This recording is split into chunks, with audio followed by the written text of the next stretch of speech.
Bonjour à tous, donc tournée de parcelle du lundi, donc une petite vidéo pour faire suite aux deux vidéos qu'on a fait la semaine dernière sur colza et sur tournesol. Donc là aujourd'hui on est dans une parcelle de blé tendre d'hiver en Bourgogne-Nivernaise, dans le nord du département, et l'objectif ça va être de répondre aux différentes questions qu'on a sur les pucerons. Donc là on est sur une parcelle de blé tendre d'hiver qui est au stade dernière feuille pointante, voire dernière feuille étalée. Certaines fois on voit même quelques épis qui commencent à éclater la gaine, comme on peut voir par ici.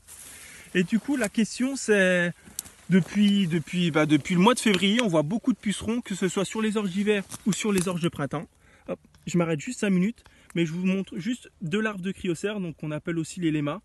La nuisibilité faite par ces ravageurs, elle est très très faible. Généralement, le seuil d'intervention, c'est quand il y a 2-3 larves par plante, ou quand la dernière feuille, donc la F1 du moment, elle est attaquée à 20%. Donc c'est rare de faire des interventions sur les larves, mais bon, je vous les montre parce qu'elles étaient là. Mais on va surtout s'intéresser à ça. Donc c'est les pucerons. Donc là, on est sur un puceron ailé. Là, on est sur une colonie de pucerons. Je ne sais pas si vous voyez bien.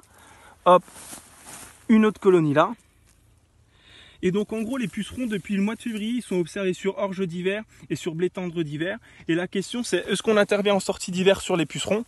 Donc la réponse est que pour le moment il y a eu peu d'interventions qui ont été réalisées. Les interventions n'étaient pas forcément nécessaires parce que généralement quand la céréale en sortie d'hiver reprend sa croissance, on part du principe qu'elle va être assez forte pour gérer les viroses et que de toute façon s'il y a une nuisibilité qui a été réalisée, elle a été faite pendant l'hiver. Donc normalement la nuisibilité par les viroses, s'il y en avait une à ce moment-là, on la verrait déjà par des petits foyers jaunes qui sont vraiment bien... On les vraiment bien observables du haut. Par contre maintenant avec ces pucerons il va falloir être très vigilant parce que sur les pucerons qu'on peut rencontrer il y a R. padri, donc celui qui transmet la JNO à l'automne.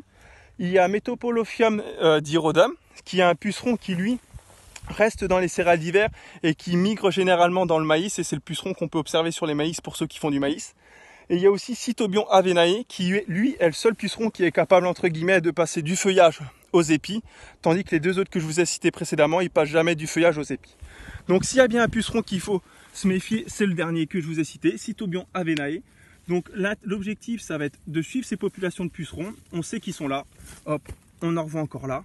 Donc il faut attendre que les épis sortent. Et une fois que les épis vont sortir, il faudra regarder les pucerons qui montent sur épis et les pucerons qui ne montent pas.